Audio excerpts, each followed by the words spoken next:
In our last videos, we established the most foundational truth of the infinite way. God is all. Today we go one step further and ask, if God is all, what is the nature of that all? What is God actually like? The answer is the second great principle. God is infinite good, not good with some bad mixed in, not good most of the time. Infinite without limit, without opposite, without exception good, and that single recognition changes everything about how we experience life.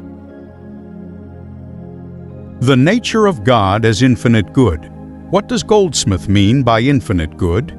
He means that God's nature is entirely, exclusively, and infinitely composed of qualities we call good: love, life, intelligence, peace, harmony, wholeness, abundance. There is no opposite quality in God. God does not produce illness and then heal it. God does not create lack and then supply it. God does not allow suffering and then relieve it. God is life. Therefore, God cannot be the author of death. God is love. Therefore, God cannot be the author of fear. This is not theology. It is the nature of being. God is not a being who loves and hates, who blesses and curses, who heals and afflicts. God is love, and love knows nothing but loving. God is life, and life knows nothing but living. The nature of God is pure, infinite, undeviating good. What this means for suffering: if God is infinite good, then where does suffering come from? Goldsmith was clear. Suffering is not God-sent. God does not ordain sickness as a lesson. God does not send poverty as a test. These experiences arise from the human state of consciousness, from the belief in separation from God, from the mistaken sense that we are apart from infinite good. This is liberating, not dismissive of pain, because it means suffering is not meant for you. It is not your destiny. It is not God's plan. It is the appearance, in human experience, of a disconnection from the infinite good that is always present, always available, always real. No loving father sends disease to teach a child. And God, the divine Father-Mother, the infinite love, does not author your suffering. It arises from a false sense of separation, and the dissolution of that false sense is healing. Demonstration Story 1. The Guilt That Lifted, a Woman We Will Call. Catherine had carried a deep sense of spiritual unworthiness for most of her life.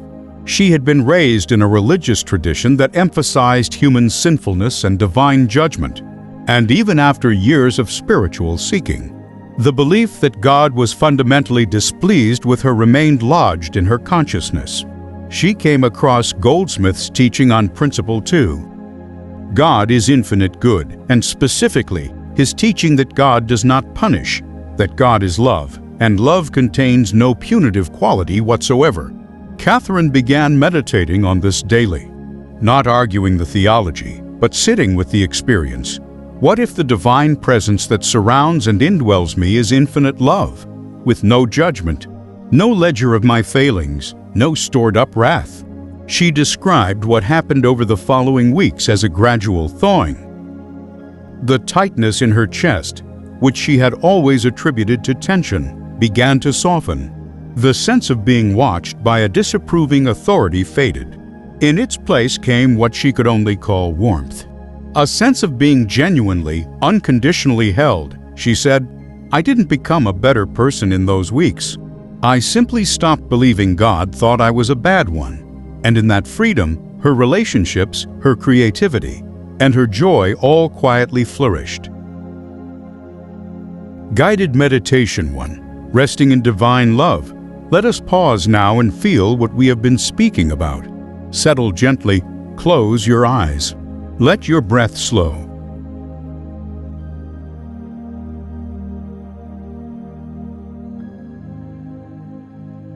Inwardly, allow this recognition.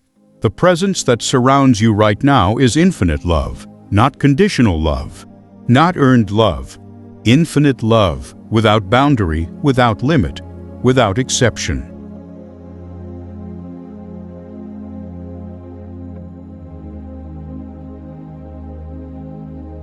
This love does not evaluate you. It does not keep a record of your failures. It simply is as constant as sunlight, as pervasive as air.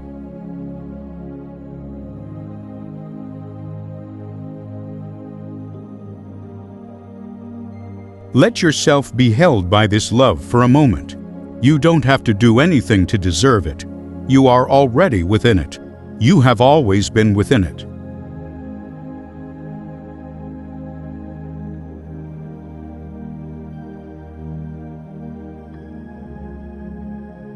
God is infinite good, and you are the expression of that good, right now, as you are.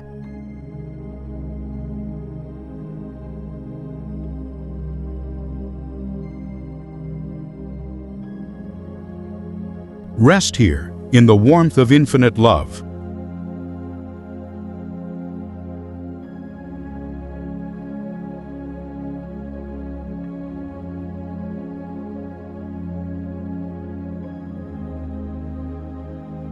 Slowly return. Carry this warmth with you.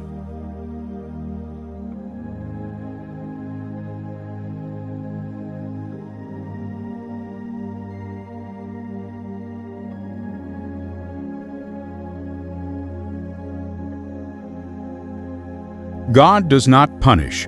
One of Goldsmith's most liberating teachings was on the subject of divine punishment. Many spiritual traditions and many sincere seekers carry a background belief that suffering is God's correction, God's discipline, God's way of teaching us a lesson. Goldsmith addressed this directly and unequivocally. He said, "A God who punishes is a human projection, not the divine reality. The infinite good that God is cannot contain the quality of punishment any more than sunlight can contain darkness. They are mutually exclusive. Release the concept of a God who punishes. It is not God. It is a human image of God, built from fear. The real God is love, and love's only activity is loving. Its only gift is good." Demonstration story 2. Supply from an unexpected source. A retired teacher will call. Arthur had lived frugally all his life and found himself in genuine financial difficulty after a series of unexpected expenses. He had depleted his savings and, at his age, had few conventional options for generating income. He was not in despair. He was a spiritual man, but he was genuinely uncertain. Arthur began working with Principle 2 in his meditations. Not asking God for money, he knew from his infinite way study that petition was not the method, but resting in the recognition that God is infinite good, infinite supply, and that supply was not something separate from the divine nature waiting to be handed out, but the very nature of infinite being itself. He held daily, God is infinite good. Therefore, infinite supply is the nature of reality. This is not something I must obtain. It is something I must recognize. Within 3 weeks, 3 things happened in quick succession. A former student contacted him about tutoring for a significant fee. A small royalty check arrived from a textbook he had co-written decades earlier and nearly forgotten. And a neighbor offered to pay him generously to assist with a literary project. None of these had been sought. All of them had arisen from existing relationships and existing work.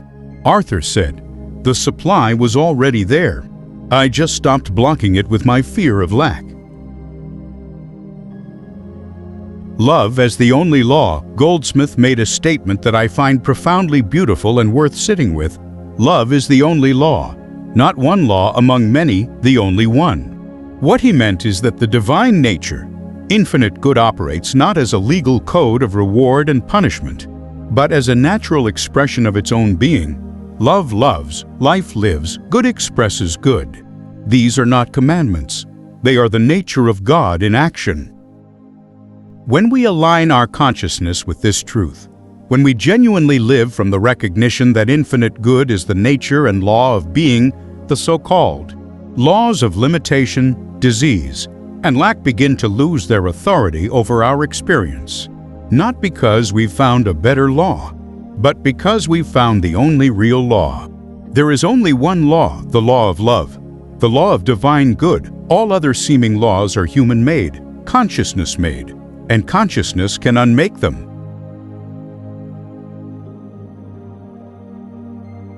Demonstration Story 3, Peace Beyond Understanding, A Man We Will Call. Daniel received a serious medical diagnosis and was waiting for surgery. He was not afraid of death. He was an Infinite Way student, but he was genuinely shaken. The physical body was presenting a formidable appearance, and the medical reality was sobering. In the days before his procedure, Daniel did something that surprised even him. Instead of intensifying his prayer and spiritual effort, he simplified it entirely.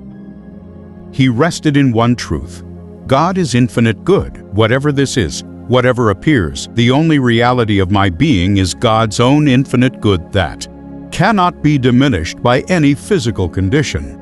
He described the days before surgery as unexpectedly peaceful, not a forced peace, not a suppression of fear, but a genuine quiet, as if the situation were occurring on one level, and something deeper than the situation were also present, unchanged and undisturbed. His surgery went well, but Daniel said what remained with him was not the outcome, it was the peace. A peace that had been available to him in the darkest moment of his experience. Goldsmith would call this the peace that passes understanding, not earned, not manufactured, but received from the recognition of infinite good as the only reality. Guided Meditation 2, Knowing God as Love. Let us go deep now. Let this be a moment of genuine contact with the infinite good. Settle and close your eyes. Release everything that is not this moment.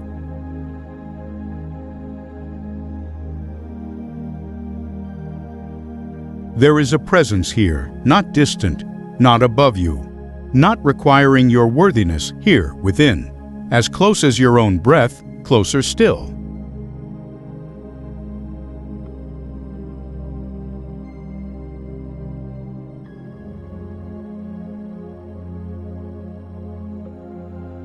This presence is love, not human love, which ebbs and flows, but divine love, which is constant, infinite, unconditional.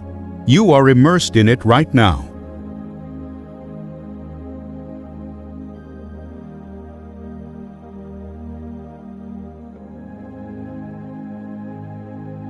Let any sense of unworthiness, any guilt, any fear of divine disapproval, let it dissolve in the warmth of this love.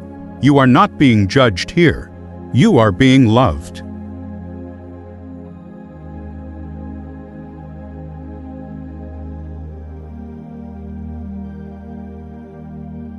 God is infinite good, and that good is your very life, not something you are reaching for, but something you are living within.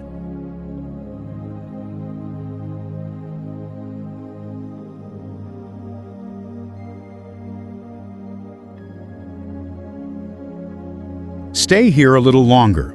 Let the love be real to you, not as a concept, as an experience. Even one moment of felt divine love is transforming.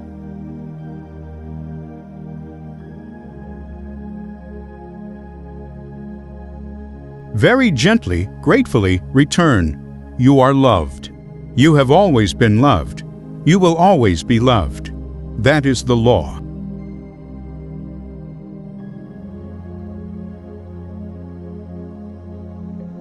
Daily practice, working with Principle 3 daily, looks like this. Each morning, before engaging with the world, take a few moments to rest in the recognition that God is infinite good, and that this infinite good is the governing reality of this day. When fearful or discouraging appearances arise, return to this.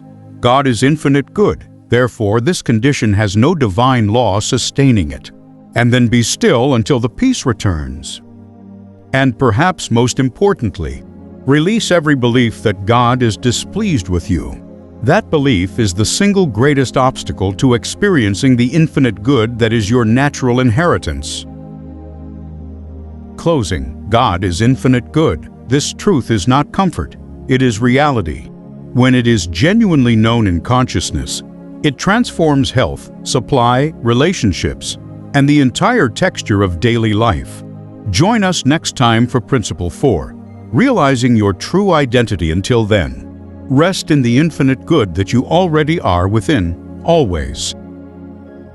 If these infinite way truths resonate with you, subscribe and turn on notifications so you can receive more meditations inspired by Joel Goldsmith's living message of spiritual awakening.